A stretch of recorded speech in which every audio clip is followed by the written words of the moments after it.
அனைவருக்கும் வணக்கம். ஸோ இன்னைக்கு நம்ம இந்திய தேசிய இயக்கம் டாபிக் பார்க்க போகிறோம். இந்தியன் நேஷனல் மூமெண்ட்டுன்னு சொல்லுவாங்க. அதில் மேஜராக இந்தியாவில் நடந்த போராட்டங்கள் ஃபுல்லாமே நம்ம பார்க்குறோம். ஸோ ஃபஸ்ட்டு இதை எங்கேருந்து ஆரம்பிக்கலான்னு பார்த்துக்கிட்டிங்கன்னா, ஈஸ்ட் இந்தியா கம்பெனின்னு சொல்லுவாங்க. கிழக்கிந்திய கம்பெனி அப்படின்ட்டு. ஸோ இவங்க ஒரு சில ஆக்ட்லாம் போடுறாங்க. எப்போனா 1773 1853 வரைக்கும் ஒரு சில ஆக்ட் வந்து போடுறாங்க. ஸோ அதுக்கப்புறம் பிரிட்டிஷோட கண்ட்ரோலுக்கு கீழே ஒரு சில ரூல்லாம் வந்து நடக்குது. அது எப்போனா 1858 1947 வரைக்கும் ஒரு சில ஆக்ட்லாம் வந்து நடக்குது. ஓகேங்களா? மொத்தமாக நம்ம ஐஎன்எம் என்ன சொல்லுவோம்னா, ஸோ இது எங்கேருந்து ஸ்டார்ட் ஆயிருக்கும்? 1857 1947 வரைக்கும் நடந்த விஷயங்களை ஃபுல்லாக பார்க்குறதா என்ன சொல்கிறாங்க? ஐஎன்எம் சொல்கிறாங்க. ஓகேங்களா? ஸோ இதில் நடந்த போராட்டங்கள், கலவரங்கள், விவசாய கிளர்ச்சிகள், அப்புறம் ட்ரைபல் மூமெண்ட்டுன்னு சொல்லுவாங்க, பழங்குடியினர் கிளர்ச்சிகள் அண்டு விவசாயிகள் கிளர்ச்சிகள்னு சொல்லியிருப்பாங்க. அதெல்லாம் நம்ம படிக்கணும். ஸோ எப்போ நடந்துச்சு, ஏன் நடந்துச்சு, எதுக்கு நடந்துச்சு. ஓகேங்களா? ஸோ அதே டைமில் ஒரு சில ஆக்டும் என்ன பண்ணியிருக்காங்க, இதே வருஷத்துக்குள்ளே வந்து போட்டிருக்காங்க. அதாவது 1857 பார்க்குறோம். அப்போ என்ன நடந்திருக்கு, நம்மளுக்கு பிரிட்டிஷ் ரூல் வந்து நடந்திருக்கு. ஈஸ்ட் இந்தியா கம்பெனி முடிஞ்சிருச்சு. அப்போ பிரிட்டிஷ் ரூல்ல இருந்து 1858 ஒவ்வொரு ஆக்டா வந்து போடுறாங்க. ஸோ 1858 சொல்லுவாங்க, 1861 அண்ட் 1892 அண்ட் 1909 1919 அப்புறம் 1935. அப்போ இந்த இயருக்குள்ள பார்த்துக்கிட்டிங்கன்னா பிரிட்டிஷ் ரூலும் நடந்திருக்கு. ஒரு சில சட்டங்கள் வந்து போட்டிருக்காங்க. எதுக்கு இந்த சட்டங்கள் போடப்பட்டது? மக்களை வந்து அமைதிப்படுத்துறதுக்காண்டி. ஓகேங்களா? அப்போ எதுக்கு இந்த போராட்டம் நடக்குதுன்னு பார்த்துக்கிட்டிங்கன்னா, முதல்ல ஈஸ்ட் இந்தியா கம்பெனி வந்து உள்ளே வந்துட்டு என்ன பண்ணுறாங்க, ஃபர்ஸ்ட் இந்தியாவை கண்ட்ரோலில் எடுத்துக்கிட்டு காசு வேணுன்றதுக்காண்டி என்ன பண்ணுறாங்கன்னா, நிலங்களை ஃபுல்லாமே அபகரிக்கிறாங்க. எங்களோட நீங்கள் பயிர்களை நீங்கள் விளைய வைக்கணும், அதை இங்கிலாந்தில் போயிட்டு நாங்கள் என்ன பண்ணுவோம், ப்ரொடியூஸ் பண்ணி இங்கே வந்து மறுபடியும் என்ன பண்ணுறாங்க, விற்பனை வந்து பண்ணுறாங்க. சரிங்களா? அப்போ முன்னாடி ஒரு சில நிகழ்வுகள்லாம் நடந்திருக்கு, சின்ன சின்ன போராட்டங்கள்லாம் நடந்திருக்கு. ஸோ அதை தான் என்ன சொல்லுவாங்கன்னா, பெசன்ட் மூமெண்ட்டுன்னு சொல்லுவாங்க. விவசாயிகள் கிளர்ச்சி இல்லைன்னா ட்ரைபல் மூமெண்ட்டுன்னு சொல்லுவாங்க. விவசாய கிளர்ச்சி அப்புறம் பழங்குடியினர் கிளர்ச்சின்னு நடக்கும். இது இங்கே மட்டும் நடந்துச்சா? அப்படி கிடையாது. ஸோ இந்த இயரில் ஏதாச்சும் கொஞ்சம் இடத்துல வந்து என்ன ஆகிட்டு இருக்கும், நடந்துக்கிட்டு தான் இருக்கும். ஸோ நம்ம 1921 கூட ஃபேமஸான பார்த்துருப்போம், மாஃப்ளா கிளர்ச்சின்னு நடக்கும். மாப்பிளா கிளர்ச்சின்னு ஒன்று நடத்துவாங்க, மாப்பிளா கழகம்னு சொல்லுவாங்க. அப்போ ஒவ்வொரு இடத்துலையுமே ஒவ்வொரு மூமெண்ட்ஸ் வந்து நடந்திருக்கு. அப்போ ஈஸ்ட் இந்தியா கம்பெனி ஒரு சில சட்ட திருத்தங்கள்லாம் போட்டு மக்களை அடிமைப்படுத்தி என்ன பண்ணுறாங்க, நிலத்தை ஃபுல்லாமே அபகரிக்கிறாங்க. யார்கிட்ட இருந்துன்னா, பழங்குடியினர்கிட்ட இருந்தும் விவசாயிகள்கிட்ட இருந்தும் மட்டும். ஸோ முன்னாடி மக்கள் பார்த்தீங்கன்னா மேஜராக என்ன பண்ணியிருப்பாங்க, விவசாயம் தான் பண்ணியிருப்பாங்க. ஸோ அதை ஃபுல்லாமே அபகரிக்கிறாங்க. இந்த போராட்டம் நடந்து ஒரு பெரிய லெவலில் ஒரு போராட்டம் நடந்ததுதான் பார்த்துக்கிட்டிங்கன்னா எப்போனா 1857.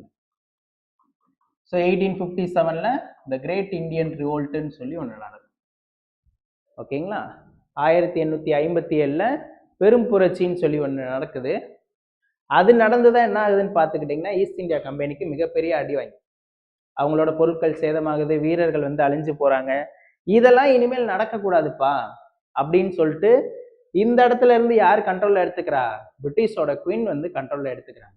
ஸோ அதுக்கப்புறம் என்ன பண்றாங்கன்னு பார்த்துக்கிட்டிங்கன்னா, 1857 மாதிரி பெரும் புரட்சி நடக்கக்கூடாது, நம்மளுக்கும் பொருள் சேதங்கள் ஆறக்கூடாது, நம்மளும் நாட்டை வந்து அமைதியாக ஆட்சி செய்யணும் அப்படின்னு சொல்லிட்டு என்ன பண்றாங்க, ஒரு கம்பெனி மாதிரி உருவாக்குவோம், இல்லை ஒரு அமைப்பு மாதிரி இந்த இடத்துல உருவாக்குவோம், இந்தியர்களை வச்சுக்கிட்டு படித்த இந்தியர்களை வச்சு உருவாக்கலாம் அப்படின்னு சொல்லிட்டு எண்ணம் வந்து வருது. ஓகேங்களா? ஸோ அப்படி உருவாக்கினதான் பார்த்துக்கிட்டிங்கன்னா என்னன்னு சொல்லுவாங்கன்னா, ஐஎன்சின்னு சொல்லுவாங்க. ஸோ 1885. ஸோ December 28 and 1885 என்ன ஃபார்ம் பண்ணுறாங்க, ஐஎன்சின்னு ஒன்று ஃபார்ம் பண்ணுறாங்க, இந்தியன் நேஷனல் காங்கிரஸ்ன்னு சொல்கிறாங்க.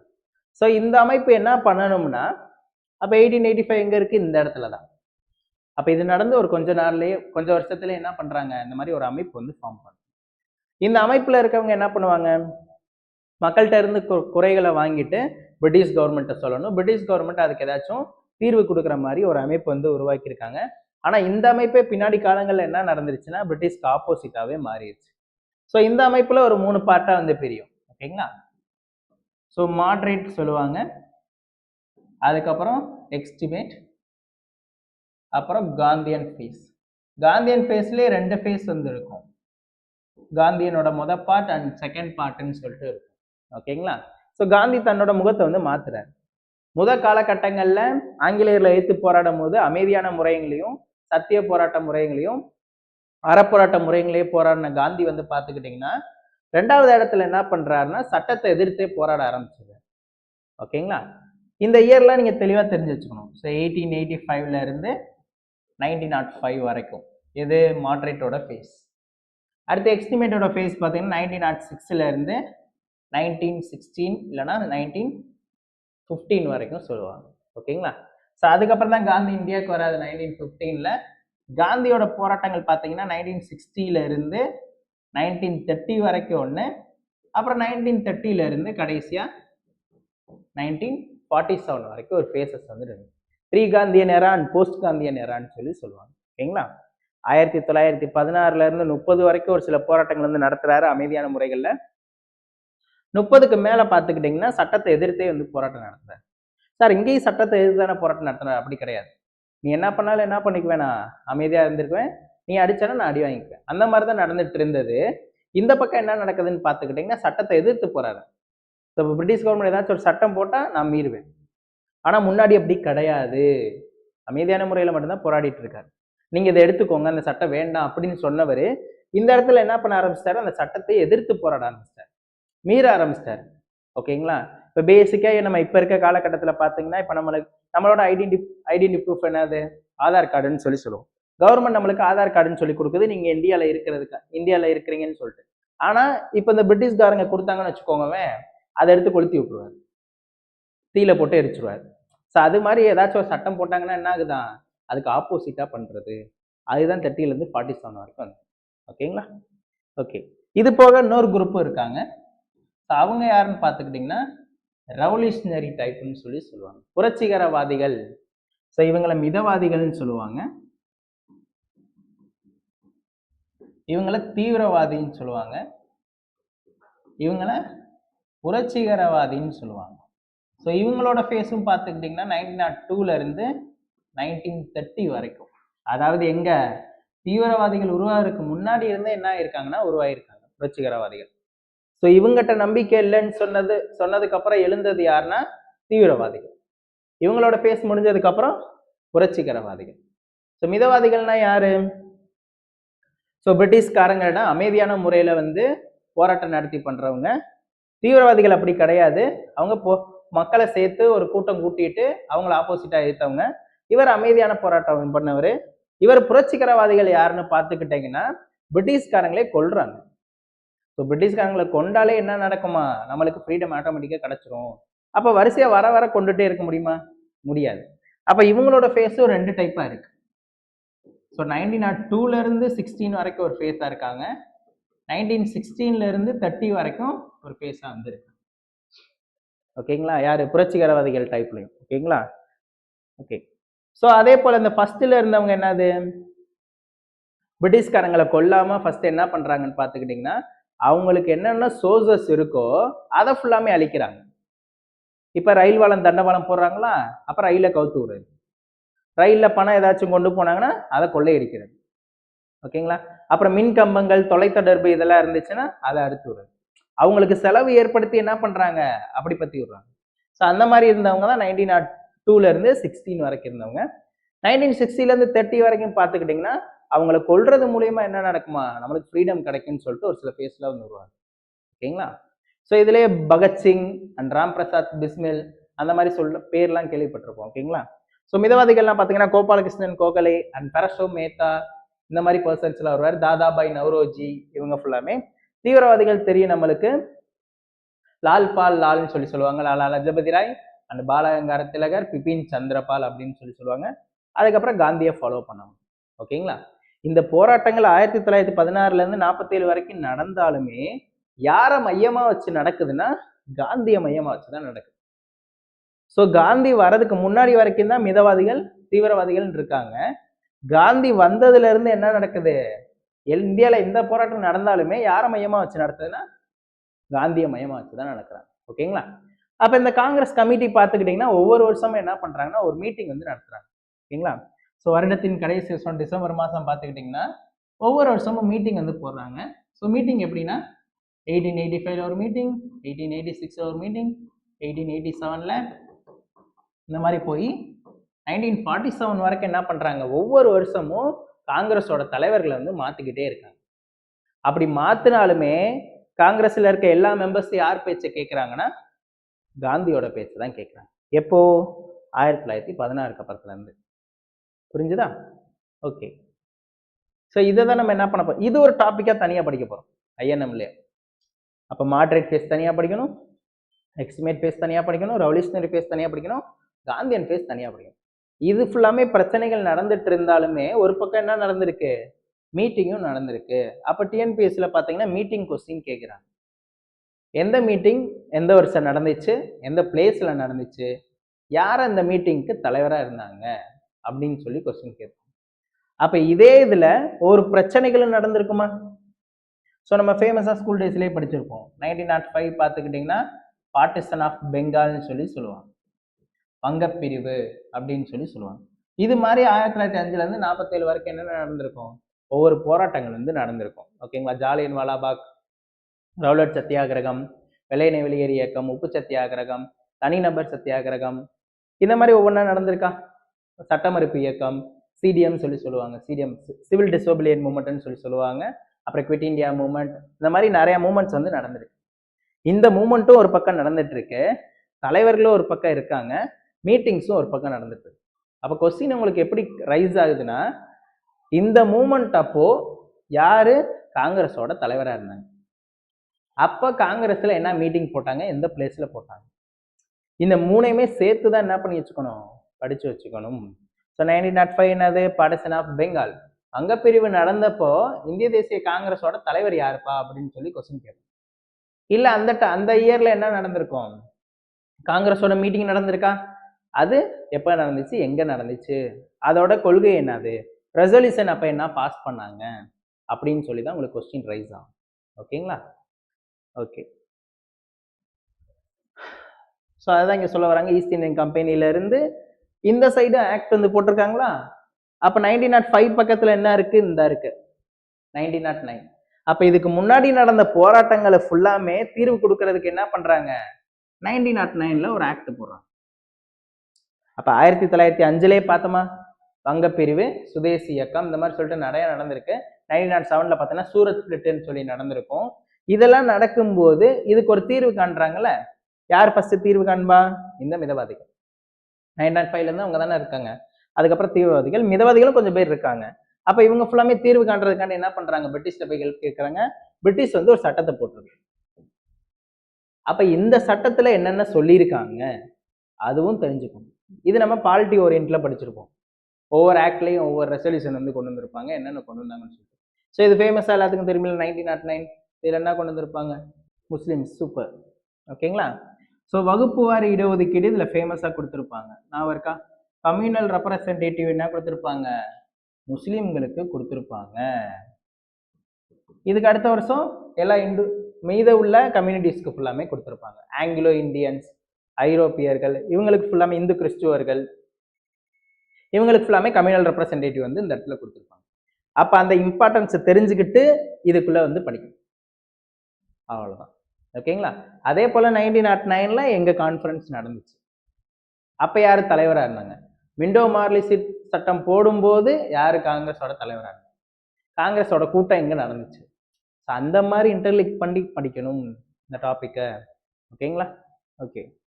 ஸோ இன்னைக்கு நம்ம பார்க்க போற டாபிக், நீங்க ஃபர்ஸ்ட் பார்த்துக்கிட்டீங்கன்னா பெசன்ட் மூவ்மெண்ட் வந்து நடக்கும். அதுக்கு முன்னாடி பார்த்துக்கிட்டீங்கன்னா ஒரு 3 கொள்கைகள் வந்து இவங்க வச்சிருப்பாங்க. ஓகேங்களா? ஜமீன்தாரி சிஸ்டம் சொல்லி வச்சிருப்பாங்க, ராயத்வாரி சிஸ்டம் சொல்லி ஒன்று வச்சிருப்பாங்க, மகள்வாரி சிஸ்டம் சொல்லி ஒன்று வச்சிருப்பாங்க. ஸோ அதுல இருந்து தான் நம்ம என்ன பண்ண போறோம், அது ஃபர்ஸ்ட் பார்க்க போறோம். அதனால நடந்த போராட்டங்கள் வந்து பார்க்க போறோம். அதுக்கப்புறம் மேஜரான ரிவோல்ட் வந்து பார்க்க போறோம். புரியுதா டாபிக் எப்படி போகுதுன்னு சொல்லிட்டு? ஸோ ஃபர்ஸ்ட் அதோட கொள்கைகள், ராயத்வாரி சிஸ்டம், மகள்வாரி சிஸ்டம், ஜமீன்தாரி சிஸ்டம். அதுக்கப்புறம் அதுக்காண்டி நடக்கப்பட்ட போராட்டங்கள், விவசாயிகள் கிளர்ச்சி தனியாக பார்க்க போகிறோம், பழங்குடியினர் கிளர்ச்சி தனியாக பார்க்க போகிறோம். அடுத்து மேஜர் போராட்டம் பெரிய லெவலில் நடந்தது 1857 ரிவோல்ட். ஏன் நடந்தது, எதுக்காண்டி நடந்தது, எப்போ நடந்தது, யார் யாரெல்லாம் அந்த கழகத்தை அடக்குனாங்க, அப்படிதான் உங்களுக்கு கொஸ்டின்ஸ் ரைஸ் ஆகும். இதுக்கு அடுத்துல இருந்து இந்த 4 ஃபேஸ் மட்டும்தான் பார்க்கணும்.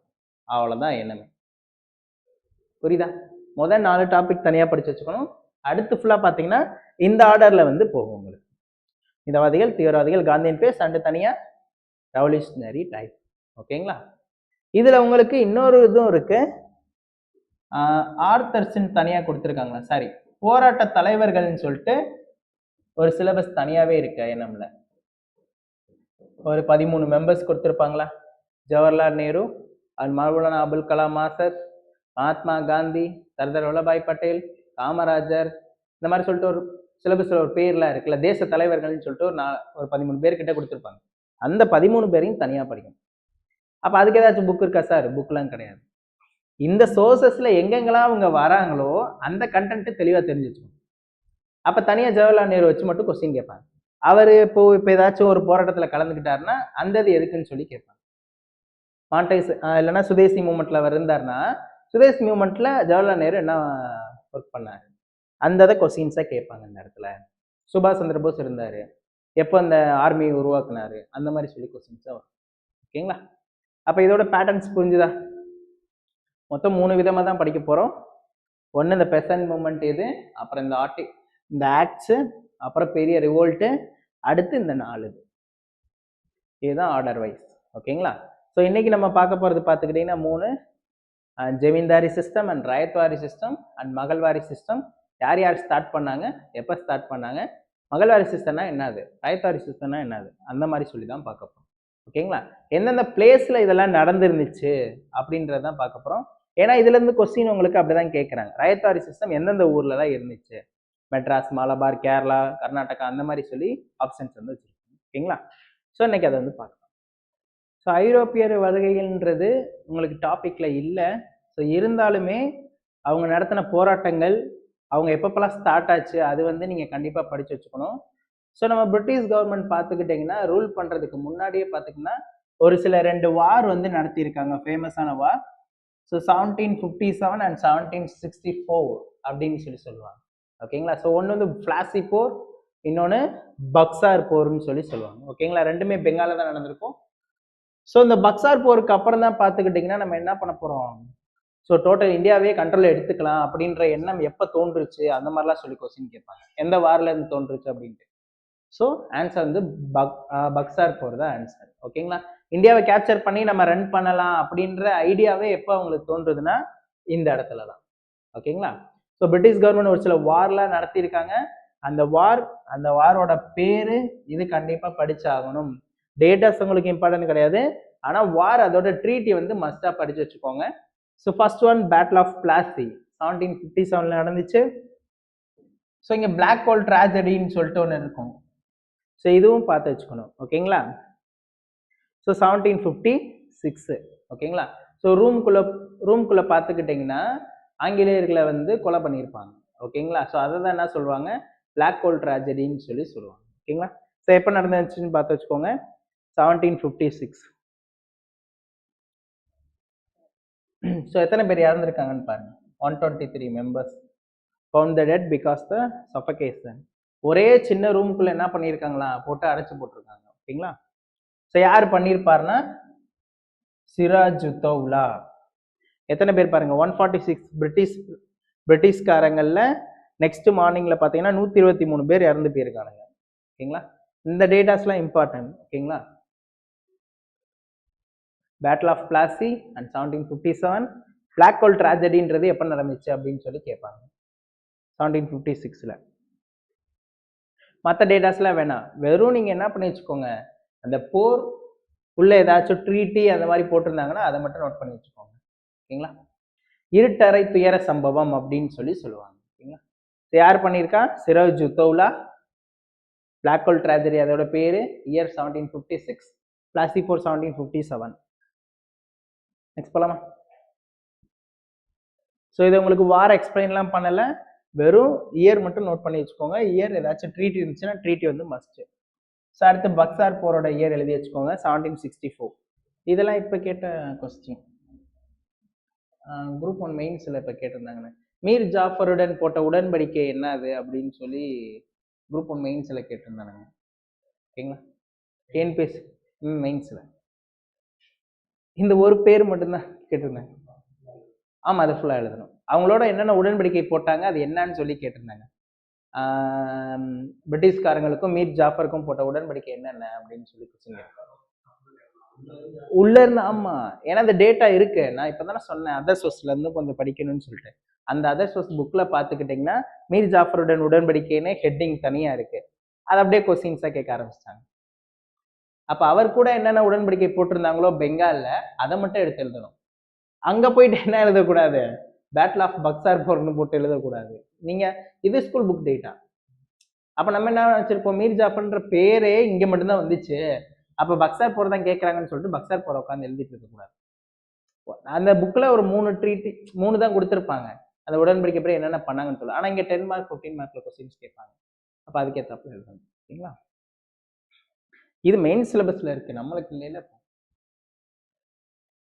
ஸோ அதுக்கப்புறம் கர்நாடிக் வார்ஸ் வந்து நடத்தியிருப்பாங்க. ஓகேங்களா? ஸோ ஃபர்ஸ்ட் கர்நாடிக் வார் எப்போ, அண்ட் செகண்ட் கர்நாடிக் வார் எப்போ, தேர்ட் கர்நாடிக் வார் எப்போ. ஓகேங்களா? 1746 to 1748, 49 to 54, and 56 to 63. So இப்போதைக்கு உங்களுக்கு இந்த வார் பற்றி நடத்தலை, வெறும் என்ன பண்ணி வச்சுக்கோங்க, அந்த இயர் எப்போ நடந்துச்சுன்னு மட்டும் நோட் பண்ணி வச்சுக்கோங்க. முதல் 3 வார். இதில் அதுக்குள்ளேயே இன்னொரு வார் நடந்திருக்கும், battle of Adyar and 1746. So இது டு இது, இது டு இது, இது டு இது. அப்புறம் ஃபர்ஸ்ட் கர்நாடிக் வாரோட ட்ரீட்டி என்னன்னு சொல்லி கேட்பாங்க, ஐலா சஃபேல், அக்ஸலா சஃபேல். ஓகேங்களா? ட்ரீட்டி 1748ல போட்டது. இப்போ 46 ட்ரீட்டி எப்போ போடுறாங்க, முடியும் போது ட்ரீட்டி போடுறாங்க. இந்த ட்ரீட்டியோட மீனிங் என்னன்னு பார்த்துக்கிட்டிங்கன்னா, பிரிட்டிஷ்காரங்க என்னென்ன பிடிச்சாங்க, பிரெஞ்சுக்காரங்க என்னென்ன பிடிச்சாங்க, ஏதாச்சும் ஒரு ட்ரீட்டி போட்டாங்கன்னா என்ன பண்ணணும், நீங்கள் எந்தெந்த பகுதிகள்லாம் பிடிச்சிங்களோ அதை அப்படியே விட்டு கொடுத்துருக்கு. ஸோ அதான் ட்ரீட்டியோட மீனிங். ஓகேங்களா? ஸோ ஃபர்ஸ்ட் பிரெஞ்சு வின் பண்ணியிருப்பாங்க, அப்புறம் 2 பேரும் சேம். ஸோ லாஸ்ட்டாக பிரிட்டிஷ் வின் பண்ணியிருப்பாங்க. ஓகேங்களா? So first French winning and treaty போடுவாங்க ஐலா சஃபேல். அடுத்து 2 பேரும் ஈக்குவலாக இருப்பாங்க. அடுத்து ஒரு ட்ரீட்டி பாண்டிச்சேரி அண்ட் பாரிஸ்ன்னு சொல்லி சொல்லுவாங்க. தேர்ட் கர்நாடிக் வாரில் பிரிட்டிஷோட கை வந்து ஓங்கிடும். என்ன வார், அப்புறம் என்ன ட்ரீட்டி போட்டாங்க, அது மட்டும் படிச்சு வச்சுக்கோங்க. ஸோ இதுக்கப்புறம் தான் லாஸ்ட் ஒரு 2 கொள்கைகள் வந்து சொல்லுவாங்க. அந்த கொள்கைகளை வச்சு தான் மொத்த இந்தியாவும் கண்ட்ரோலில் வச்சு எடுத்துக்கிட்டாங்க. ஓகேங்களா? சப்சிடரி அலைன்ஸ் டாக்டர் ஆஃப் லேப்ஸ்ன்னு சொல்லி சொல்லுவாங்க. வாரிசிலப்பு கொள்கை, அப்புறம் துணைப்படை திட்டம். வாரிசிலப்பு கொள்கை என்னது, ஸோ ஒரு அரசு வாரிசுக்கு வந்து வாரிசு பிறக்கலை, என்ன ஆண் வாரிசு பிறக்கலை அப்படின்ட்டாங்க, என்ன பண்ணிடுவாங்க, அந்த கிங்டம் அப்படியே பிரிட்டிஷ்காரங்களோட சேர்ந்துக்கிறோம். இன்னொன்று சப்சிடரி அலைன்ஸ்ன்றது, உங்களுக்கு தேவையான படைகளை ஃபுல்லாமே நாங்க கொடுப்போம், ஆனா இது யார் கண்ட்ரோலுக்குள்ள இருக்கணும், பிரிட்டிஷோட கண்ட்ரோலுக்குள்ள வந்து இருக்கணும். ஏன்னா அப்ப பாத்துக்கிட்டீங்கன்னா பெரிய கிங்டம்லாம் உடஞ்சிருச்சு, முகல்ஸ் எம்பையர் அண்ட் மராட்டாஸ் ஃபுல்லாமே உடஞ்சிருச்சு. சின்ன சின்ன சிற்றரசர்கள் ஃபுல்லாமே பக்கத்துல இருக்க நாடை ஃபுல்லாமே பிடிக்க ஆரம்பிக்கிறாங்க. அப்ப யார் பவர்ஃபுல்லா இருக்கா, கோஸ்டல் சைடு அண்ட் பிரிட்டிஷ்காரங்களும் அண்ட் பிரெஞ்சுக்காரங்களும் மட்டும்தான் இருக்காங்க. துணைப்படை திட்டம் சொல்லி சொல்றாங்க. ஆங்கிலேயர்களோட படைகள் ஃபுல்லாமே எங்க வந்து நிற்குமா, அந்த அரசரோட எல்லை பகுதிகளில் வந்து நிற்கும். ஓகேங்களா? மற்ற நாடுகள்ல இருந்து உங்களோட பாதுகாப்பு கொடுப்போம், பாதுகாப்பு நாங்க கொடுப்போம். ஆனா அந்த பாதுகாப்புக்கு உண்டான செலவு யார் கொடுக்கணும், அந்த அரசர் வந்து கொடுக்கணும். ஓகேங்களா? ஒப்பந்தம் மாதிரி இதெல்லாம் வந்து என்ன பண்றாங்க, ஒவ்வொரு பக்கத்துல உள்ள சின்ன சின்ன இடத்த ஃபுல்லாமே பிடிச்சி அதுக்கப்புறம் ஆங்கிலேயரோட வந்து இணைச்சிக்கிறாங்க. ஓகேங்களா? இது கூட 2 கொஸ்டின் கேட்பாங்க. சப்சிடரி அலைன்ஸ் மூலியமா பிடிக்கப்பட்ட முதல் ஸ்டேட் என்ன, முதல் பிளேஸ் என்னது, பிரின்ஸ்லி ஸ்டேட்னு சொல்லி சொல்லுவாங்க. டாக்டர் ஆஃப் லேப்ஸ் மூலியமா பிடிக்கப்பட்ட முதல் பிரின்ஸ் ஆஃப் ஸ்டேட் என்னது, அது மாதிரி கொஸ்டின் கேட்டிருக்காங்க ஏற்கனவே, அந்த இதுவும் தெரிஞ்சு வச்சுக்கணும். இதெல்லாம் எழுதிட்டீங்களா? 3 கர்நாடிக் வார் அண்ட் அடையார் போர், அப்புறம் ட்ரீட்டியோட பேரு ஐலா சஃபேல் அப்படின்னு சொல்லுவாங்க. அடுத்து செகண்ட் கர்நாடிக் வார் ஆம்பூர் போர். ஆம்பூர் போர்ல எப்ப நடந்துச்சுன்னு கேட்டிருக்கேன் நிறைய வாட்டி. ஓகேங்களா? ஸோ நம்ம பொறுத்தளவு உங்களுக்கு கிரனாலஜிக்கல் ஆர்டர் வந்து கொஸ்டின் கேட்பாங்க. ஏதாச்சும் ஒரு 4 வாரம் கொடுத்துட்டு அடையார் போர் ஆம்பூர் போர், இந்த பக்கம் ஃபுல்லாமே இயர் கொடுத்துருவான். அப்போ நீங்கள் அரேஞ்ச் பண்ணணும். இல்லை கான்செப்ட் நான் வச்சுருந்தா ஈஸியாக போட்டுடலாம். அப்போ முன்னாடி தானே ஃபர்ஸ்ட் என்ன நடந்திருக்கு, அடையார் போர் தானே நடந்திருக்கு. அப்போ இயர் முன்னாடி இருந்துச்சுன்னா அடையார் போர், அடுத்து தான் ஆம்பூர் போர் இருந்திருக்கு.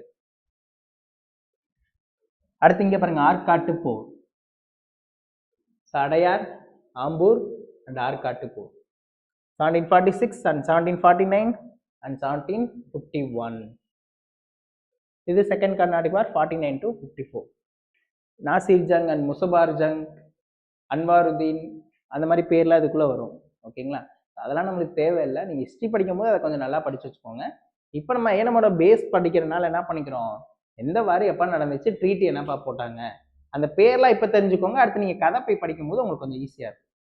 இதுக்காண்டி தான் இப்போ அந்த ட்ரீட்டிஸ் போட்டாங்க அப்படின்றது தெரியும். இந்த மூணு எழுதிட்டீங்களா? செகண்ட் கர்நாடிக் வாரில் ஆம்பூர் போர் 1749 அண்ட் ஆற்காட்டு போர் 1751. ஸோ இதோட ட்ரீட்டி பாண்டிச்சேரி 1755. அப்போ ஒரு கர்நாடிக் வார், அதுக்குள்ளே ஏதாச்சும் ஒரு வார் நடந்திருக்கு, அதுக்கப்புறம் ஒரு ட்ரீட்டி வந்து போட்டிருக்காங்க. ஸோ ஃபர்ஸ்ட் கர்நாடிக் வார் என்ன வார் பார்த்தோம், அடையாறு வார்னு சொல்லி பார்த்தோம். ட்ரீட்டியோட பேரு ஆக்சலா சஃபேல் அப்படின்னு சொல்லிட்டு. Second Carnatic war and Ambur போர் அண்ட் ஆற்காட்டு போர், பாண்டிச்சேரி உடன்படிக்கை. அடுத்து third Carnatic war, battle of Vandavasi. Vandavasi வீரர்னு சொல்லிட்டுலாம் ஒருத்தவங்க சொல்லுவாங்க. ஓகேங்களா, யார் சொல்லுவாங்க வந்தவாசி வீரர்? குழு கொடுக்கவா? அயரி குட்டுன்னு சொல்லிட்டு ஒருத்தர் சொல்லுவாங்க. ஓகேங்களா, சார் அயரி குட் அப்படின்னு சொல்லி சொல்லுவாங்க வந்தவாசி வீரர். அப்போ அந்த மாதிரி அந்த கீவேர்ட் இருக்குல்ல, அதெல்லாம் கொஸ்டின்ஸாக ரைஸ் ஆகும், யார் வந்தவாசி வீரர் அப்படின்னு சொல்லிட்டு. ஸோ இதில் தேர்ட் கர்நாடிக் வார் அந்த வந்தவாசி போர் 1760. So treaty of Paris. அப்போ 3 கர்நாடிக் வார் இருக்கு. உள்ள போய் படிக்கணும்னா கண்டிப்பாக கொஸ்டின் கேட்பாங்க. கொஞ்சம் இன்னும் கஷ்டமாக கேட்கணும், உள்ள டேட்டாஸ் கேட்கலாம். அப்படி இல்லாத பட்சத்தில் இதுதான் ஆர்டர். ஓகேங்களா, ஸோ ஒரு ஞாபகம் வச்சுக்கோங்க. So first Carnatic war and Adyar போர், ட்ரீட்டியோட பேரு ஐலா Chapelle. Second Carnatic war Ambur போர், அதுக்கப்புறம் ஆற்காட்டு போர், அவ்வளோதான். பாண்டிச்சேரி உடன்படிக்கை. அப்போ பாண்டிச்சேரி உடன்படிக்கை எப்போ வருது, லாஸ்ட் இயர்ல தான் வருது. இந்த 2 வார் நடந்து முடிஞ்சதுக்கு அப்புறம் தான் வருது. தெளிவா படிக்கணும். ஓகேங்களா, அடுத்து 3வது Carnatic war, battle of Vandavasi போர், அதுக்கப்புறம் பாரிஸ் உடன்படிக்கை. ஒன்னு இயர் ஞாபகம் வச்சுக்க முடியலன்னா இந்த ஆர்டர் ஞாபகம் வச்சுக்கோங்க. இதுக்கப்புறம் தான்ப்பா அது நடந்துச்சு, அப்ப இதை முன்னாடி போட்டுக்கணும் பின்னாடி போட்டுக்கணும் அப்படின்றது. ஓகேங்களா, வந்தவாசிலாம் இப்போ எப்போ வந்திருக்கு, கடைசியில தான். அப்ப வந்தவாசி போர் இந்த மாதிரி ஒரு 3 போர் கொடுத்துருந்தாங்க, வந்தவாசி போர், ஆற்காட்டு போர், ஆம்பூர் போர், அடையார் போர், இந்த மாதிரிலாம் கொடுத்துருந்தாங்கன்னா வந்தவாசியத்துக்கு எங்க போட்டுருணும், லாஸ்ட்ல போட்டோம். புரியுதா, இயர் படிக்க முடியலன்னா இந்த மாதிரி நான் வச்சுக்கோங்க, அவ்வளோ. ஸோ அதே போல அடுத்து ஆங்கிலோ மைசூர் வார்னு சொல்லி நடந்திருக்கு. இது ஒரு 3 நாள் நடந்திருக்கும். இந்த இருக்கா, ஃபர்ஸ்ட் ஆங்கிலோ மைசூர் போர் அண்ட் செகண்ட் ஆங்கிலோ மைசூர் போர், தேர்ட் ஆங்கிலோ மைசூர் போர். இந்த இயர் கீழே அதெல்லாம் எழுதி வச்சுக்கோங்கன்னு சொல்றேன். ஓகேங்களா, ஸோ ஃபர்ஸ்ட் ஒன் நம்ம பார்த்தோம்ல, இந்த பிக்சர் கீழே இதெல்லாம் எழுதி வச்சுக்கோங்கன்றேன். அடையார் போர், ஐலா சஃபேல் உடன்படிக்கை. அதுக்கப்புறம் இங்க ஆம்பூர் போர், ஆற்காட்டு போர், பாண்டிச்சேரி உடன்படிக்கை. அடுத்து பேட்டில் ஆஃப் வந்தவாசி, பாரிஸ், அவ்வளோ. அப்ப இந்த ஒரே பிக்சர்ல என்ன பண்ணிட்டு போயிருங்க, இந்த கண்டென்ட்லாம் படிச்சுட்டு போயிருங்க. ஸோ அதே போல first Anglo Mysore war and second Anglo Mysore war, third Anglo Mysore war and fourth Anglo Mysore war. கிட்டத்தட்ட எத்தனை 4 மைசூர் வார் வந்து இருக்கு. ஸோ இதெல்லாம் ஒரு படத்துல ஒரு ஜோக் சொல்லியிருப்பாங்களே, திப்பு சுல்தான் எப்போ இறந்தாரு அப்படின்னு சொல்லிட்டு ஒரு இது வரும்ல, வாலுன்னு சொல்லிட்டு ஒரு படத்துல கடைசி வாரில் இறந்தாருன்னு சொல்லி சொல்லுவாங்களா, 1799. ஸோ இதெல்லாம் ஃபோர்த் ஆங்கிலோ மைசூர் வார்னு சொல்லி சொல்லுவாங்க. ஓகேங்களா, ஓகே. ஸோ இதுல ஏதாச்சும் வேற வார் ஏதாச்சும் இருக்கா, அந்த இங்கே இருக்கு. இதுல வார இடமே இடையில வரலன்னா வெறும் ட்ரீட்டி மட்டும் படிச்சுட்டு போயிருங்க. ஸோ ஃபர்ஸ்ட் ட்ரீட்டியோட பேரு ட்ரீட்டி ஆஃப் மேங்களூர். ஸோ இதுல தெளிவா கொடுக்கல, நீங்க வெறும் அந்த 3 வார், அங்க 4 வார் இருந்துச்சு, கர்நாடிக் 3, மைசூர் 4 அண்ட் ஆங்கிலோ மராத்தாஸ் வார் 3.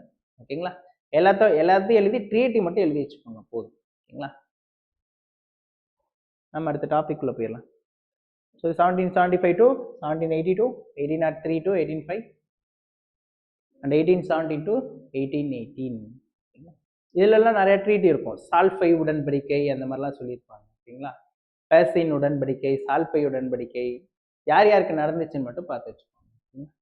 கர்நாடகாவில் அப்படி கிடையாது. இதுல வந்து இருக்கும். எந்த மராத்தாஸ் அரசருக்கும் இங்கிலீஷ்கா, பிரிட்டிஷ்கா, பிரெஞ்சுக்கான்றதுக்கு எழுதி வச்சுக்கணும். இவங்க 2 பேருக்கு போட்டப்பட்டதான் பேசின் உடன்படிக்கை, சால்ஃபை உடன்படிக்கை அப்படின்னு சொல்லி கொஸ்டின் கேட்பாங்க. ஓகேங்களா? நம்மளுக்கு இந்த இயர் அண்ட் ட்ரீட்டிஸ் மட்டுமே போதும். ஓகேங்களா? கதை வேணும்னா உங்களுக்கு தனியாக உங்களுக்கு நான் வாரனே தனியாக கதை நடத்துகிறேன். ஓகேங்களா? எந்தெந்த வாரம் எதுக்காண்டி நடந்துச்சு அப்படின்றது நம்ம அப்புறம் நடத்திக்கலாம். இன்னைக்கு வந்து நம்ம என்ன பார்க்கணும், அந்த ஜமீன்தாரி சிஸ்டம், ராயத்தாரி சிஸ்டம் அது வந்து பார்க்கணும். ஸோ இந்த 2 மட்டும் நோட் பண்ணிக்கோங்க. And subsidiary alliance and doctrine of lapse. So subsidiary அலைன்ஸ்னால எந்தெந்த ஸ்டேட்ஸ் எல்லாம் பிடிச்சாங்க. ஸோ ஃபர்ஸ்ட் பிடிச்சது ஹைதராபாத். மஸ்ட் ஹைதராபாத் 1798. ஸோ இங்கே ஃபர்ஸ்ட் பிடிச்சது சத்தாரான்னு சொல்லுவாங்க. சத்தாரா 1848. ஓகேங்களா? இது ரெண்டுலையுமே கண்டென்ட் மஸ்ட். ஓகேங்களா? So the first Indian state of accept the subsidiary alliance Hyderabad. இங்கே டாக்டர்ன் ஆஃப் லேப்ஸ் பார்த்தீங்கன்னா சத்தாரா. ஓகேங்களா? எல்லாமே தான் எழுதி வச்சுக்கணும். ஏன்னா கிரானாலஜிக்கல் ஆர்டர்லையும் கேட்க வாய்ப்பு இருக்கு. அதனால ஃபர்ஸ்ட் அண்ட் லாஸ்ட் இப்போ மஸ்ட் எழுதிக்கோங்க. ஸோ இதையும் எழுத முடிஞ்சா எழுதி வச்சுக்கோங்க. இப்போ புரிஞ்சுதா? ஸோ ஹைதராபாத், அதுக்கப்புறம் தஞ்சாவூர், அவுத் அண்ட் பேஷ்வா, போன்ஸ்லே, குவாலியர் அண்ட் இண்டூர். இதெல்லாம் என்னது, தனித்தனி நகரங்கள் மராத்தாஸோடது. அப்போ இங்கே ஃபுல்லாக ஈஸியாக படிச்சுக்கலாம். எப்படி படிக்கலாம், மராத்தாவோட நகரங்கள் ஃபுல்லாக தான் இங்கே இருக்கு அப்படின்ட்டு. Peshwa and Bhonsle, Gwalior and Indore. அப்புறம் ஜெய்ப்பூர், உதய்பூர் அண்ட் ஜோத்பூர். இதெல்லாம் எங்கே இருக்கு, ராஜஸ்தானில். இப்போ ராஜஸ்தானில் ஒரு 3, மராத்தாஸில் ஒரு 4, அடுத்து 2. புரியுதா? ஹைதராபாத், தஞ்சாவூர், அவுத். இந்த 3 தான் நீங்கள் படிக்கிற மாதிரி இருக்கு. மற்ற எல்லாமே மராத்தாஸோட ஸ்டேட்ஸ். பேஷ்வா, போன்ஸ்லே அண்ட் குவாலியர், இண்டூர் எல்லாமே மராத்தாஸோடது. அடுத்து 3மே பார்த்தீங்கன்னா ஒரே தான், ஜோத்பூர் அண்ட் உதய்பூர், அப்புறம் ஜெய்ப்பூர் ராஜஸ்தான்லேயே இருக்கு. ஓகேங்களா? 1818. ஸோ இங்கே ஃபர்ஸ்ட் ஒன் சத்தாரா, அடுத்து ஜெய்ப்பூர் அண்ட் சம்பல்பூர் 1849, அண்ட் பகத்ன்னு சொல்லிட்டு ஒரு ஊர், அப்புறம் உதய்பூர், அப்புறம் Jhansi and Nagpur. So first and last must எப்பவுமே. முதல்ல பிடிக்கப்பட்டது கடைசியாக பிடிக்கப்பட்டது, முதல்ல பிடிக்கப்பட்டது கடைசியாக பிடிக்கப்பட்டது. அப்போ பிரிட்டிஷ்காரங்க அந்த ஆக்டுக்கு முன்னாடி நடந்ததை சொல்கிறேன். 1773க்கு முன்னாடி நடந்தது தான் இது எல்லாமே. இதெல்லாம் முடிச்சுட்டு தான் என்ன பண்ணுறாங்க, 1773 ஆக்டே வந்து ஸ்டார்ட் பண்ணுறாங்க. அந்த 1773ல இருந்து 1853க்குள்ள தான் பெசன்ட் மூமெண்ட்டும் நடந்திருக்கு, ட்ரைபல் மூமெண்ட்டும் நடந்திருக்கு. அப்போ அதே போல் என்னது, இன்னொன்று 3 ரூல்ஸ் நடந்திருக்கு. என்னது, zamindari system, ryotwari system and mahalwari system. ஓகேங்களா? அதுதான் இன்னைக்கு நம்ம பார்க்குறோம். இது நோட் பண்ணியாச்சா? Okay. So first zamindari system. So இந்த rule and life and society, இந்த 3 பாலிசி தான். யார் யார் என்னென்ன கொண்டு வந்தாங்க. ஸோ ஃபர்ஸ்ட் ஒன் பார்த்தீங்கன்னா பர்மனன்ட் செட்டில்மெண்ட் அப்படின்னு சொல்கிறாங்க. நிலையான நிலவரி திட்டம் அப்படின்னு சொல்லுவாங்க. அது ஒன்று. And ryotwari system and mahalwari system. Zamindari சிஸ்டத்தை தான் என்ன சொல்கிறான், பர்மனன்ட் செட்டில்மெண்ட் அப்படின்னு சொல்கிறாங்க. ஓகேங்களா? ஸோ யார் கொண்டு வந்தாங்கன்னா லார்டு கார்ன்வாலிசி அவர் கொண்டு வந்திருப்பாரு. So ryotwari system Thomas Munro அப்படின்னு ஒருத்தர் கொண்டு வந்திருக்காரு. மகள்வாரி சிஸ்டம் வில்லியம் பெண்டிங். ஓகேங்களா? எல்லாமே பாருங்கவே அந்த ஃபர்ஸ்ட்ல இருந்து அப்படியே லாஸ்ட், அந்த 1773ல இருந்து 1853. அப்ப லாஸ்ட் யார் இருக்கா, இந்தியா கிடையாது, பெங்கால் கவர்னர் ஜெனரல் சொல்லுவாங்க. ஸோ இந்த இடத்துல தான் இதோட பேரை மாத்திட்டு என்ன பண்ணுவாங்கன்னா இந்தியன் கவர்னர் ஜெனரல்னு சொல்லிட்டு பேர் மாத்துவாங்க. ஓகேங்களா? அப்ப இதுக்கு முன்னாடி வரைக்கும் கவர்னர் ஜெனரல் ஆஃப் பெங்கால்ன்ற இந்த பேரு, இந்த இடத்துல என்ன நடக்கும்னு பார்த்துக்கிட்டீங்கன்னா இந்தியன் கவர்னர் ஜெனரல் அப்படின்னு சொல்லி மாறும். இதுக்கு அடுத்தே என்ன நடக்கும், 1858ல இந்தியன் கவர்னர் ஜெனரல்ன்ற பேர் என்ன மாறிடும், இந்தியன் வைஸ்ராய்னு சொல்லிட்டு பேர் மாறும். அப்ப யார் first Indian governor general, William Bentinck. ஓகேங்களா? ஓகே. ஸோ நிலையான நிலவரி திட்டம், அப்புறம் ராயத்வாரி சிஸ்டம், அப்புறம் மகள்வாரி சிஸ்டம். ஸோ இதான் இன்னைக்கு நம்ம பார்க்க போகிறோம். ஸோ ஃபர்ஸ்ட் கொஞ்சம் பிரேக் போயிட்டு வந்துருங்க, அதுக்கப்புறம் இது. ஸோ இப்போ நம்ம பார்க்க போகிறது ரூரல் லைஃப் அண்ட் சொசைட்டி. ஓகேங்களா? ஸோ பிரிட்டிஷ் கவர்மெண்ட் பார்த்துக்கிட்டிங்கன்னா எல்லாத்தையும் கண்ட்ரோல் எடுத்ததுக்கப்புறம் subsidiary alliance and doctrine of lapse இதை வச்சுக்கிட்டு எல்லாத்தையும் கண்ட்ரோல் எடுத்ததுக்கப்புறம் பார்த்துக்கிட்டிங்கன்னா மணி வந்து நம்மளுக்கு வந்துக்கிட்டே இருக்கணும். ஓகேங்களா? சோல்ஜர் இருக்காங்க, ஆனால் அதை மெயின்டைன் பண்ணுறதுக்கு என்ன தேவை, நம்மளுக்கு அமௌண்ட் வந்து தேவை. ஸோ அதனால தான் பிரிட்டிஷ் வந்து அக்ரிகல்ச்சரில் ஒரு பாலிசி வந்து கொண்டு வராங்க. ஸோ அந்த பாலிசியோட பேர் தான் என்னது, land revenue policy under the British rule. மொத்தம் 3 பாலிசி வந்து கொண்டு வராங்க. ஸோ பர்மனன்ட் செட்டில்மெண்ட்னு சொல்றாங்க, நிலையான நிலவரி திட்டம். ஸோ இதை தான் என்ன சொல்றாங்கன்னா ஜமீன்தாரி முறைன்னு சொல்றாங்க. ஸோ அதுக்கப்புறம் ராய்த்வாரி சிஸ்டம், அப்புறம் மகள்வாரி சிஸ்டம். இந்த ஜமீன்தாரி சிஸ்டத்தோட கேன்சல் பண்ண இன்னொரு சிஸ்டம் தான் மகள்வாரி சிஸ்டம். அப்ப மகள்ன்றவர் யாரு, ஒரு கிராம தலைவர். அப்ப விவசாயிகள் மொத்தம் 3 டீம் இருக்காங்க. ஒன்னு பிரிட்டிஷ், அதாவது ஈஸ்ட் இந்தியா கம்பெனி, அப்புறம் ஜமீன்தாரி, அதுக்கப்புறம் ஃபார்மர்ஸ், விவசாயிகள்.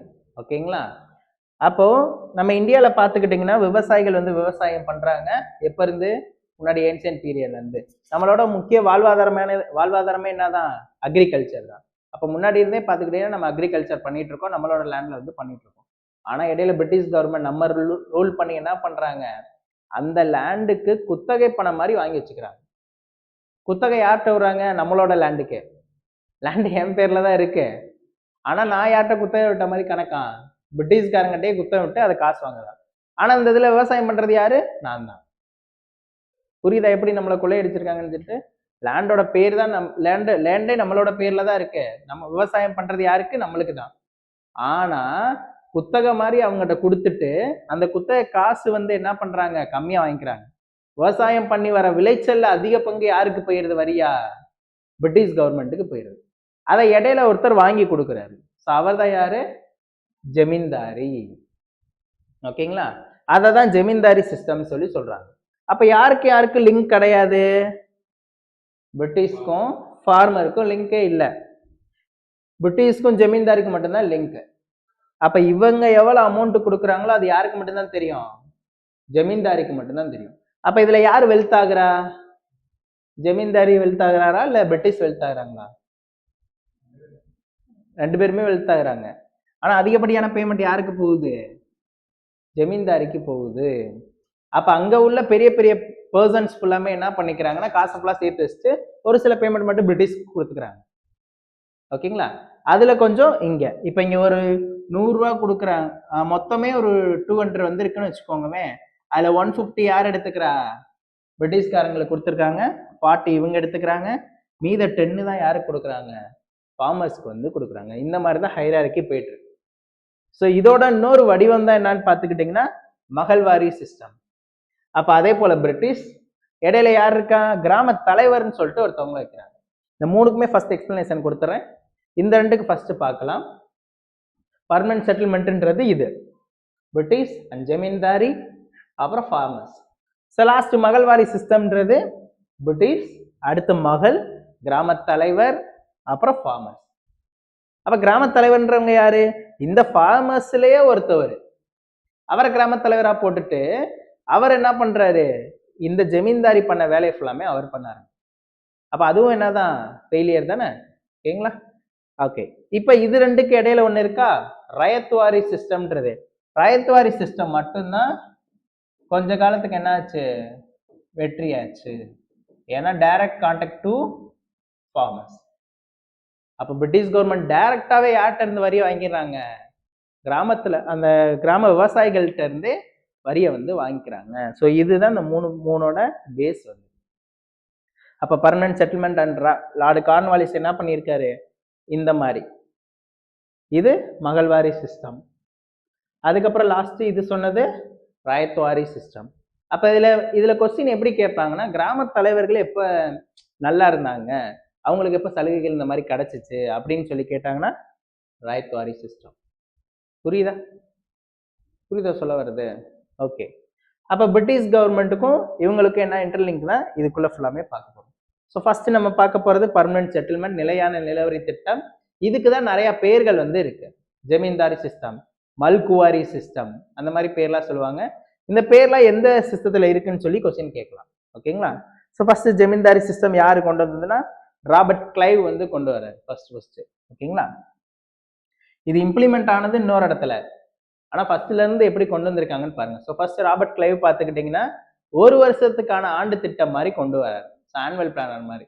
ஒரு வருஷத்துக்கு அப்புறம் என்ன பண்ணிக்கலாமா, அவங்ககிட்ட இருந்து வரியை வாங்கிக்கலாம் அப்படின்னு சொல்லி சொல்றாரு. ஸோ அதுக்கப்புறம் வேர்ன் ஆங்ஸ்டிங் அவர் கொண்டு வந்தார். ஏன்னா அவர் தானே ஃபர்ஸ்ட் இது 1773 தான் யார் இருக்கா, பெங்கால்னு சொல்லி சொல்லுவாங்க. பெங்காலோட கவர்னரா யார் இருக்காங்கன்னா, ஸோ ஃபர்ஸ்ட் பெங்கால் கவர்னர்னு சொல்லி கொஸ்டின் கேட்பாங்க.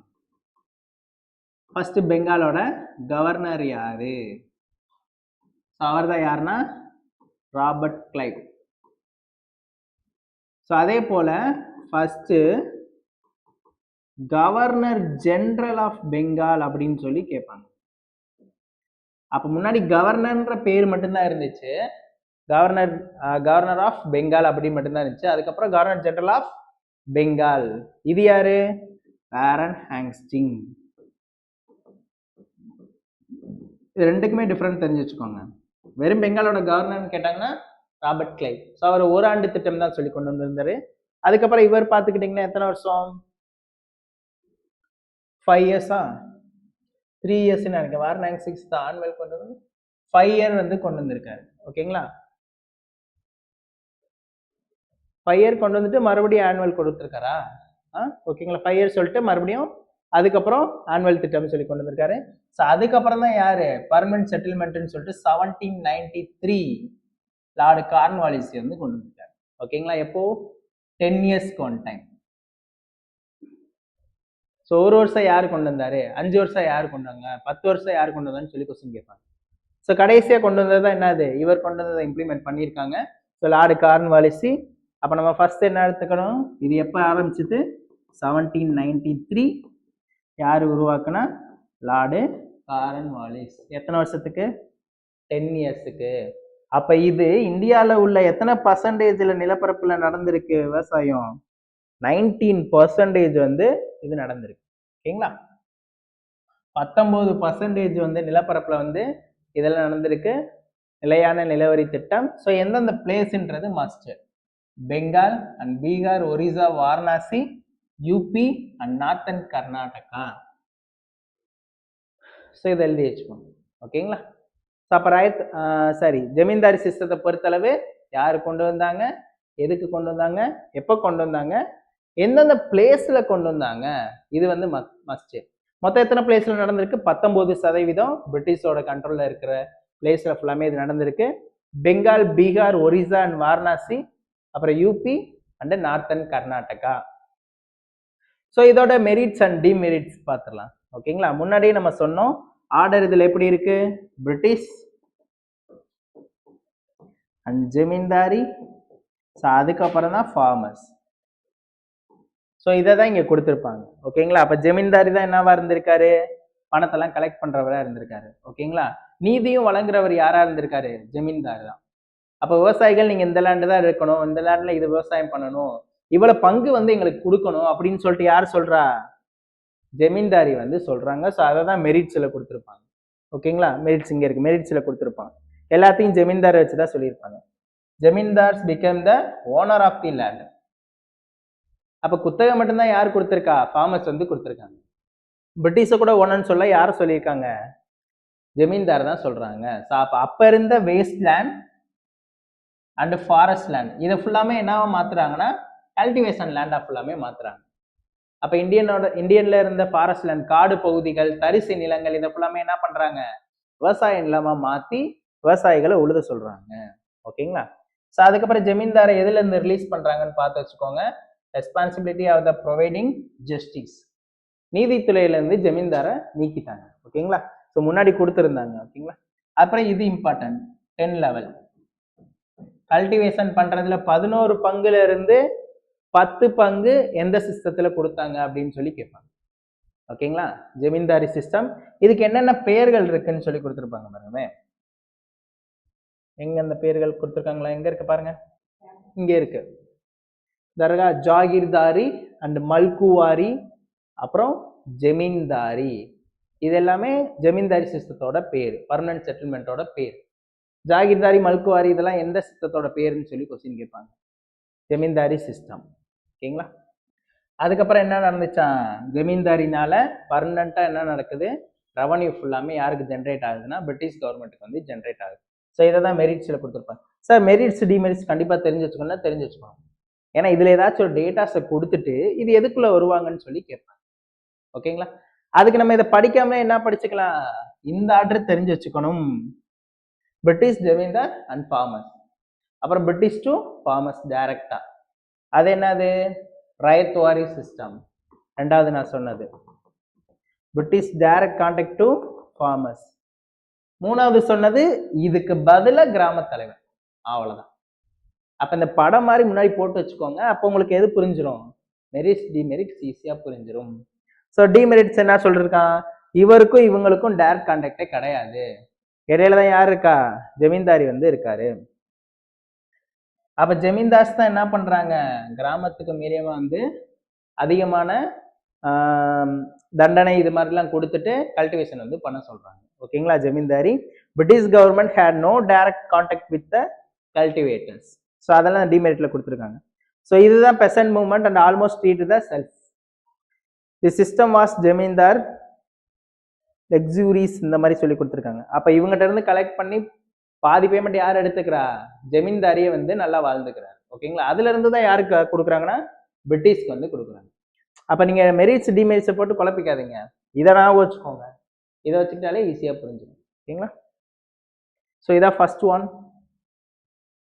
அதுக்கப்புறம் இந்த மூமெண்ட்டை என்ன நடந்துருச்சுன்னு பார்த்துக்கிட்டிங்கன்னா பின்னாடி காலத்துல பெசன்ட் மூமெண்ட்டா வந்து நடக்க ஆரம்பிச்சிருச்சு.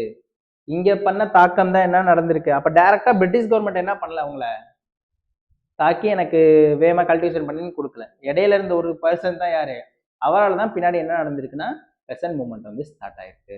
ஓகேங்களா? ஸோ இதுதான் என்ன சொல்லுவாங்க, ஜமீன்தாரி சிஸ்டம் சொல்லி சொல்லுவாங்க. ஓகேங்களா? ஸோ அப்போ இதோட பேர் பர்மனன்ட் செட்டில்மெண்ட். யார் ஸ்டார்ட் பண்ணியிருக்கா, லார்டு கார்ன்வாலிஸ். எப்போ ஸ்டார்ட் பண்ணியிருக்காரு, 1793. இதோட ஆர்டர் என்னது, பிரிட்டிஷ், ஜமீன்தாரி அண்டு ஃபார்மர்ஸ். இவங்களுக்கும் டைரக்ட் கான்டாக்ட் இல்லை. இது மாதிரி விஷயங்கள் சொல்றது ஃபுல்லாமே டிமெரிட்ஸ். இவர் நல்லா வாழ்ந்தாருன்னு சொல்றது ஃபுல்லாமே மெரிட்ஸ். புரிஞ்சுதா? இன்னொரு கான்செப்ட் இதை சொல்லியிருக்காங்க, ஜுடிஷியல்ல இருந்து விலக்கி வச்சிருக்காங்க அப்படின்னு சொல்லியிருக்காங்க. ஓகேங்களா? புரியுதா? பர்மனன்ட் செட்டில்மெண்ட் புரியுதா? அதுக்கப்புறம் இதில் நீங்க முக்கியமா தெரிஞ்சு வச்சுக்க வேண்டியது பிளேசஸ், அப்புறம் இந்த கவுண்ட் 11ல் 10 பங்கு. ஓகேங்களா? ஒரு 11 மூட்டை நெல் மூட்டை விளையுதுன்னா 10 மூட்டை யாருக்கு கொடுத்துடணுமா, ஜமீன்தாரிக்கு கொடுத்துடணும். மீது ஒரு மூட்டை தான் ஃபார்மர்ஸ் வந்து வச்சிருக்கணும் அப்படின்னு சொல்லி சொல்றாங்க. ஓகேங்களா? அவ்வளவுதான்ப்பா. அப்ப ஜமீன்தாரின்றவர் ஏஜென்ட்டா செயல்படுறாரு, கலெக்ஷன் பண்றாரு, ரெவன்யூ கல்டிவேட்டர். அதுக்கப்புறம் தான் இதுல இருந்து வெளியே எடுத்துறாங்க, ஜுடிஷியல் இருந்தும் ரெவன்யூல இருந்து வெளியே எடுக்கிறாங்க. ஓகேங்களா? இதுக்கு இன்னொரு பேரு ஜாகிர்தாரி, மல்குவாரி, பிஸ்வோதாரி, அப்புறம் ஜமீன்தாரி. ஜமீன்தாரி தெரியும், இந்த 3 பேர் மட்டும் நான் வச்சுக்கோங்க. ஜாகிர்தாரி, மல்குவாரி, அப்புறம் பிஸ்வோதாரி. அப்ப இதெல்லாம் யாரோட பேரு, ஜமீன்தாரி சிஸ்டத்தோட பேரு. என்ன place, Bengal and Bihar, Orissa, Varanasi, UP and north Karnataka. அப்ப இந்தியாவில் உள்ள ஸோ எந்த பிளேஸ்ல அதிகமா இருந்திருக்கு மட்டும் நான் வச்சுக்கோங்க.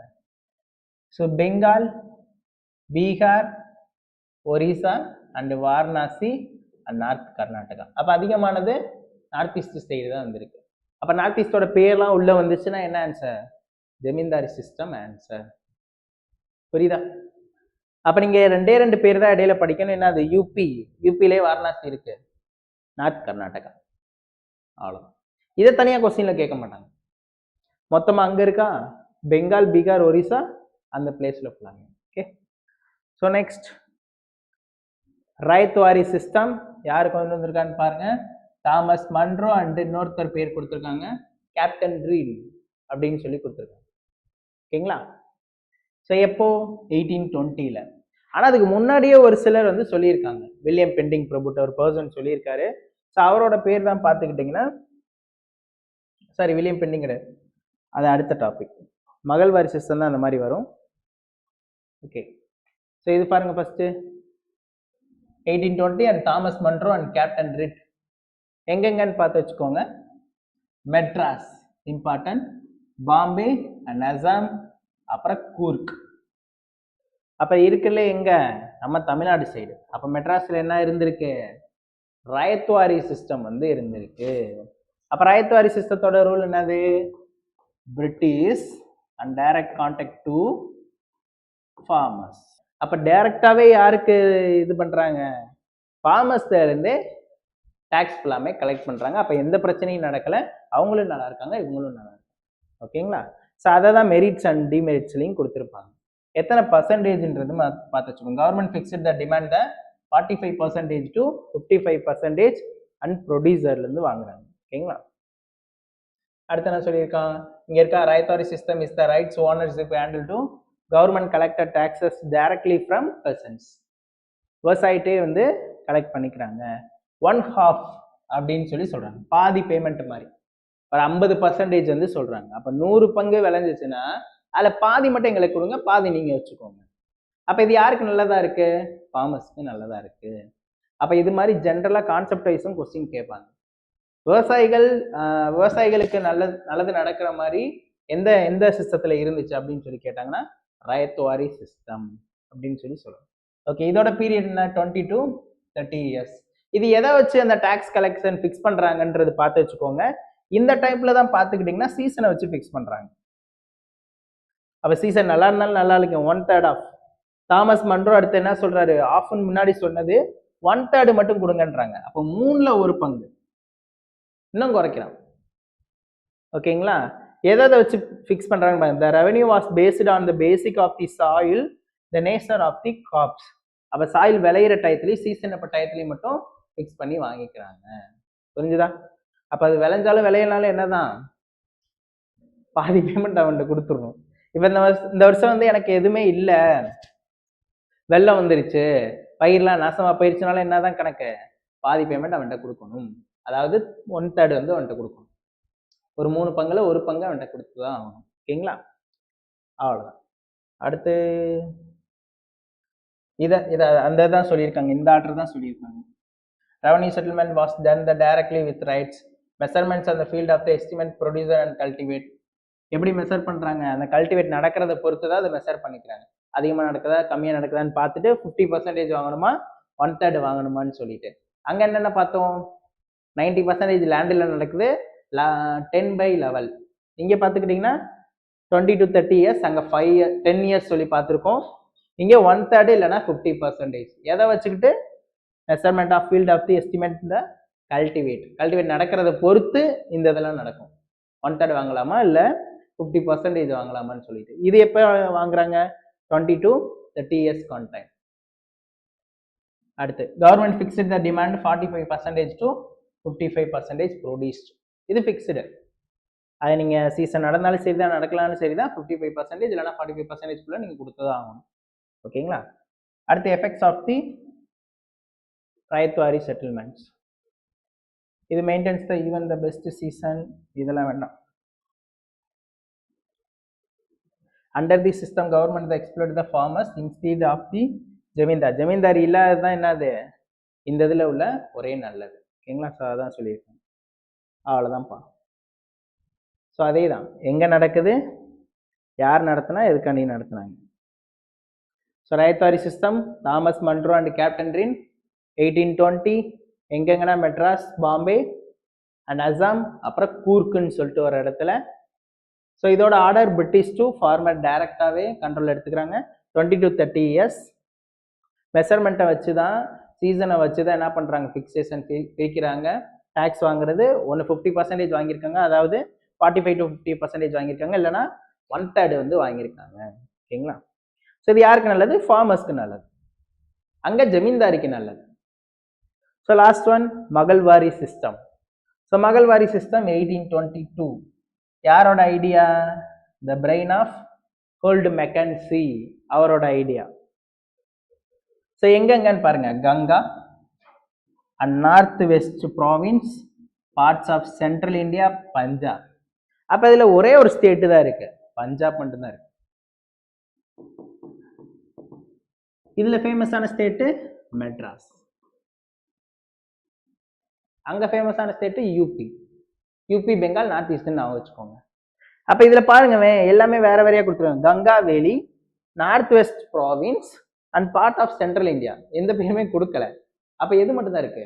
பஞ்சாப் மட்டும் தான் இருக்கு. அப்ப மகள்வாரிக்கு ஈஸியா அடிச்சுக்கலாம், பஞ்சாப் ஆன்சர் தான். சரிங்களா? ஸோ இதுல ஏதாச்சும் கொஸ்டின் கொடுத்துட்டு இதுல எது மகள்வாரி சிஸ்டத்துல இல்ல எது மட்டும் இருக்கு அப்படின்னு கூட கொஸ்டின் கேட்பாங்க. ஆட் ஆன் அவுட் மாதிரி கொஸ்டின் கேட்பாங்க. ஸோ அப்போ 1822 ஹோல்டு மெக்கன்சி. அதுக்கப்புறம் தான் யாருக்கு சஜஸ்ட் பண்றாங்க? வில்லியம் பெண்டிங்க்கு வந்து ஒருத்தர் சஜஸ்ட் பண்றாங்க, ராபர்ட் மெர்டினஸ். 1833. ஸோ ஐடியா பார்த்தீங்கன்னா மகள்வாரி சிஸ்டத்தோட ஐடியா 1822லயே ஹோல்டு மெக்கன்சின்னு சொல்லிட்டு ஒருத்தர் கொண்டு வந்திருக்காரு. அது யார் இம்ப்ளிமெண்ட் பண்றாங்கன்னா ராபர்ட் மெர்டினஸ் வச்சு வில்லியம் பெண்டிங் வந்து இம்ப்ளிமெண்ட் பண்றாங்க. அது 1833. அப்ப இதோட இயர் என்னது? 1833. ஓகேங்களா? இங்க 1820 வந்து பார்த்துருக்கோம். அப்ப ஃபர்ஸ்ட்லயே நீங்க போய் எழுதி வச்சுக்கணும் 1793, 1820, 1833. ஓகேவா? ஆனா இதுக்கு முன்னாடி யார் கண்டுபிடிச்சிருக்கா? ஹோல்டு மெக்கன்சின்னு சொல்லிட்டு ஒருத்தர் வந்து கண்டுபிடிச்சிருக்காரு. ஸோ இது கொண்டு வந்தவர் யாருன்னா வில்லியம் பெண்டிங். யாரு? பஞ்சாப். இது பேசிக்கா நீங்க தெரிஞ்சு வச்சுக்கணும் அவசியம் இல்லை. முன்னாடி நீங்க பாத்தீங்களா பிரிட்டிஷ், ஜமீன்தாரி.